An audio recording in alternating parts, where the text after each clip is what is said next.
അസ്സലാമലൈക്കും. ഹായ്, നമസ്കാരം. റിയൽ ഹോമിൻ്റെ പുതിയൊരു വീഡിയോയിലേക്ക് എല്ലാവർക്കും സ്വാഗതം. നമ്മൾ എങ്ങനെ കഴുകിയാലും ചില പാത്രങ്ങളിലെ മണം പോകാൻ ഭയങ്കര പാടാണ്, ബുദ്ധിമുട്ടാണ്. മീൻ വറുത്തതും മുട്ട പൊരിച്ചതും ചിലപ്പോൾ നമ്മൾ ചിക്കൻ വേവിച്ചതും ബിരിയാണി ഉണ്ടാക്കിയതിൻ്റെ ഒക്കെ ചിലപ്പോൾ മണം പോയില്ലാന്നിരിക്കും അല്ലേ. അത് പോകാനുള്ള ചില ടിപ്സാണ് ഇന്നത്തെ വീഡിയോയിൽ കാണിക്കാൻ പോകുന്നത്. അതുപോലെ ഫ്ലാസ്ക് ക്ലീൻ ആക്കുന്നതും.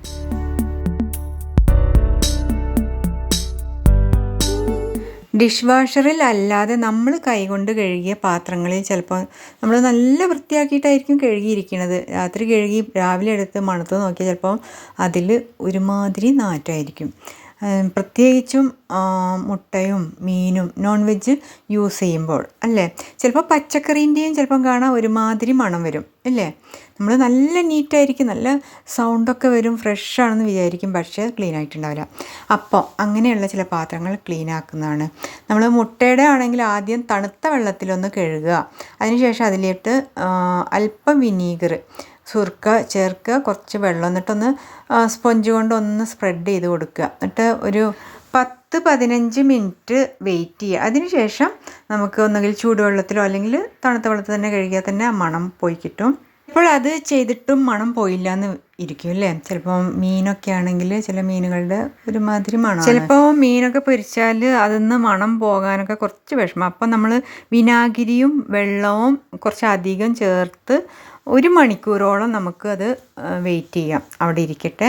അതിനുശേഷം നമുക്കൊന്ന് സാധാരണ രീതിയിൽ കഴുകിയെടുത്താൽ ആ മണം മിക്കവാറും പോയിട്ടുണ്ടാവും. ചൂടുവെള്ളം കൊണ്ടാണെങ്കിൽ അത്രയും നല്ലതാണ് സ്മെല്ലൊക്കെ പോകാൻ. ചില പാത്രങ്ങളിൽ നമുക്ക് നോൺ വെജ് അല്ല എങ്കിൽ കൂടി ഭയങ്കര മണമായിരിക്കും അല്ലേ.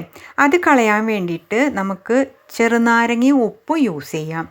ഉപ്പിലേക്ക് ചെറുനാരങ്ങ മുക്കിയിട്ട് പാത്രം മുഴുക്കെ ഉരുതിയിട്ട് കുറച്ച് നേരം വെയിറ്റ് ചെയ്തതിന് ശേഷം കഴുകിക്കളയുക. അല്ലെങ്കിൽ ഉപ്പ് പാത്രത്തിലിട്ടിട്ട് ചെറുനാരങ്ങയുടെ തൊണ്ട് കൊണ്ട് നന്നായിട്ട് ഉരുതിയാലും ആ സ്മെല്ലൊക്കെ പോയിട്ട് കുട്ടപ്പനാകും. നമുക്കെന്നിട്ട് ചൂടുവെള്ളം കൊണ്ട് ആ പാത്രം ഒന്ന് കഴുകിയിട്ട് ഉണക്കാൻ വെക്കാം.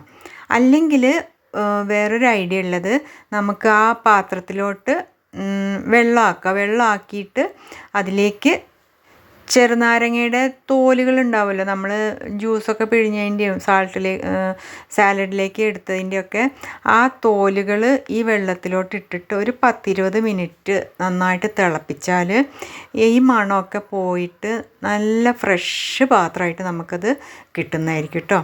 അതുമല്ലെങ്കിൽ നമുക്ക് ബേക്കിംഗ് സോഡയും വെള്ളവും ഒരു പേസ്റ്റ് രൂപത്തിലാക്കിയിട്ട് തേച്ച് കൊടുക്കുക. അത് കറ കളയാനും നല്ലതാണ്, മണം പോകാനും ബെസ്റ്റാണ് കേട്ടോ. അങ്ങനെയുള്ള ആ പേസ്റ്റ് പാത്രത്തിൽ മൊത്തത്തിൽ നന്നായിട്ട് തേച്ച് പിടിപ്പിച്ചിട്ട് കുറച്ച് നേരം ഒരു അരമണിക്കൂറെങ്കിലും നമ്മൾ വെയിറ്റ് ചെയ്യുക. അതിനുശേഷം ആ പാത്രം സാധാരണ രീതിയിൽ വെള്ളം കൊണ്ട്, തണുത്ത വെള്ളമോ ചൂടുവെള്ളം കൊണ്ട് നന്നായിട്ടൊന്ന് കഴുകിയാൽ നമുക്ക് ആ പാത്രത്തിൽ കറിയും പോകും, അതോടൊപ്പം നല്ല തിളക്കവും ഒരു മണവും ഇല്ലാത്ത നല്ല പുത്തൻ പാത്രം പോലെ നമുക്കത് കിട്ടുന്നതാണ് കേട്ടോ. ഇത് കണ്ടില്ലേ, ഇതിൽ ചെറിയൊരു കറയൊക്കെ ഉണ്ട്. അപ്പോൾ നമ്മുടെ ബേക്കിംഗ് സോഡ ഏറ്റവും ബെസ്റ്റാണ്. പല പാത്രങ്ങളും ക്ലീൻ ആക്കാനൊക്കെ ഇത് നല്ലതാണല്ലേ. അതുപോലെ മണം കളയാനും. അപ്പോൾ ഞാനിത് വെച്ചിട്ട് പിന്നെ കഴുകിയെടുത്തതാണ് കേട്ടോ. നല്ല ഷൈനിങ്ങും വന്നിട്ടുണ്ട്. ആ ഒരുമാതിരി ഒരു മണം ഉണ്ടായിരുന്നു. ഞാൻ കുറച്ചായി എടുത്തിട്ട് അതിൻ്റെയാന്ന് തോന്നുന്നു. അപ്പോൾ ഇതുകൊണ്ടൊന്ന് വാഷ് ചെയ്തപ്പോൾ അതങ്ങോട്ട് പോയി കിട്ടി. അടുത്ത ടിപ്സ് വളരെ എളുപ്പമാണ് കേട്ടോ. കുറച്ച് കാപ്പിപ്പൊടി നമുക്ക് ആ പാത്രത്തിലോട്ട് ഇട്ടിട്ട് ഇപ്പം നമുക്ക് രാത്രി മുഴുവൻ വെച്ചിട്ട് രാവിലെ ആ കാപ്പിപ്പൊടി നമുക്ക് വേണമെങ്കിൽ യൂസ് ചെയ്യാം. അല്ലെങ്കിൽ മാറ്റി വെച്ചിട്ട് നമുക്ക് ആ പാത്രം ജസ്റ്റ് ഒന്ന് വാഷ് ചെയ്തിട്ട് മണത്ത് നോക്കിയാൽ പഴയ ആ ഒരുമാതിരിയുള്ള മണമൊക്കെ പോയിട്ട് ഫ്രഷ് പാത്രമായിട്ട് നമുക്കത് യൂസ് ചെയ്യാവുന്നേ ഉള്ളൂ. അതുമല്ലെങ്കിൽ ആ മണം കളയാൻ വേണ്ടി നമുക്ക് അല്പം വെള്ളം ആ പാത്രത്തിലോട്ട് ഒഴിച്ചതിന് ശേഷം ഒരു കറുകപ്പട്ടയുടെ കമ്പ് അല്ലെങ്കിൽ പൊടി ഉണ്ടെങ്കിൽ പൊടിയാകാം, അതിൽ നന്നായിട്ട് തിളപ്പിച്ചാൽ ആ മണമൊക്കെ പോയിട്ട് നല്ലൊരു പാത്രം നമുക്ക് കിട്ടുന്നതായിരിക്കും കേട്ടോ. നമ്മളെപ്പോഴും ശ്രദ്ധിക്കേണ്ടത് മീൻ, മുട്ട അങ്ങനത്തെ ഉള്ള പാത്രങ്ങളില്ലേ, അത് നമ്മളൊന്ന് സെപ്പറേറ്റ് വേറെ പാത്രങ്ങളുടെ കൂടെ കഴുകാതെ അത് ഒന്നുകിൽ ലാസ്റ്റ് കഴുകാൻ നമ്മൾ വെക്കുക, അതായിരിക്കും നല്ലത്. പിന്നെ തണുത്ത വെള്ളം കൊണ്ട് കഴുകിയിട്ട് ഉപ്പിട്ടിട്ട് ഉപ്പ് കൊണ്ട് നന്നായിട്ട് റബ്ബ് ചെയ്യുക. അല്ലെങ്കിൽ നാരങ്ങാത്തൊണ്ടും കൂടി ചേർത്തിട്ട് നന്നായിട്ടൊന്ന് റബ്ബ് ചെയ്യുക. അതുമല്ലെങ്കിൽ എല്ലാവരുടെയും വീട്ടിൽ കടലപ്പൊടി ഉണ്ടാവും അല്ലേ? കടലപ്പൊടി നമുക്ക് കഴിക്കാൻ മാത്രമല്ല ഇങ്ങനത്തെ മണങ്ങൾ കളയാനുള്ള ഏറ്റവും ബെസ്റ്റാണ് കേട്ടോ. അത് ഒന്ന് ട്രൈ ചെയ്യുക. അത് ട്രൈ ചെയ്താൽ നിങ്ങൾ അത് തന്നെ യൂസ് ചെയ്യുള്ളൂ. കണ്ടില്ലേ, കടലപ്പൊടി തൂകുക, ഒന്ന് നന്നായിട്ടൊന്ന് സ്പ്രെഡ് ചെയ്ത് വിടുക, ഒരു 2 മിനിറ്റ് വെക്കുക. എന്നിട്ട് നമ്മൾ സാധാരണ വെള്ളം കൊണ്ട് കഴുകിയിട്ട് വേണമെങ്കിൽ ഒന്ന് സോപ്പ് ലായനി വെച്ചിട്ടും കഴുകിയാലും ഒരു പ്രശ്നവുമില്ല.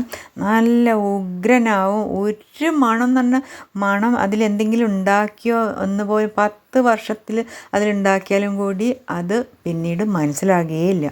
ആർക്കും മനസ്സിലാക്കാൻ പറ്റില്ല. അത്രയും മണമൊക്കെ പോയിട്ട് ഫസ്റ്റ് ക്ലാസ് ആയിട്ട് ക്ലീൻ ആയിട്ടുണ്ടാവും. അപ്പോൾ നമ്മളെല്ലാവരും ഇത് ട്രൈ ചെയ്തിട്ടില്ലെങ്കിൽ ഒന്ന് ട്രൈ ചെയ്യുക. നിങ്ങളുടെ ഫീഡ്ബാക്കൊക്കെ കമൻസായും ലൈക്സായും ഒക്കെ നമ്മളിലേക്ക് എത്തണം. സബ്സ്ക്രൈബ് ചെയ്യാത്ത ഫ്രണ്ട്സ് ആരെങ്കിലും ഉണ്ടെങ്കിൽ സബ്സ്ക്രൈബ് ചെയ്ത് നമ്മളൊന്ന് സപ്പോർട്ട് ചെയ്യുക. ഇനി തീരെ പോകാത്ത കട്ടിയായ വല്ല മണം ഉണ്ടെങ്കിൽ നമുക്ക് ചൂടുവെള്ളം അതിലോട്ട് ഒഴിച്ചു കൊടുക്കുക. എന്നിട്ട് കോസ്റ്റിക് സോഡ ഇല്ലേ, നമ്മൾ തുണി അലക്കാനും എല്ലാത്തിനും എടുക്കുന്നതാണ്, അതൊന്ന് അതിലോട്ട് തൂവി കൊടുക്കുക. കുറച്ച് മതി കേട്ടോ. കയ്യിൽ ഗ്ലൗസ് ഇട്ടാൽ ഏറ്റവും ബെസ്റ്റ്. ഞാനത് യൂസ് ചെയ്തിട്ടില്ല. അപ്പോൾ നിങ്ങൾ ഗ്ലൗസ് ഇട്ടിട്ട് വേണം ഇതൊക്കെ കൈകാര്യം ചെയ്യാൻ കേട്ടോ. കോസ്റ്റിക് സോഡ ചിലപ്പോൾ അലർജി ഉണ്ടാക്കും. എന്നിട്ട് നമുക്ക് അത് രാത്രി മുഴുക്കന് വെക്കുകയാണെങ്കിൽ അങ്ങനെ വെക്കാം. അല്ലെങ്കിൽ കുറച്ച് നേരം വെച്ചതിന് ശേഷം ആ പാത്രം രാവിലെ ഒന്ന് നന്നായിട്ട് കഴുകിയെടുത്താൽ, നന്നായിട്ട് കഴുകിയെടുക്കണം കേട്ടോ.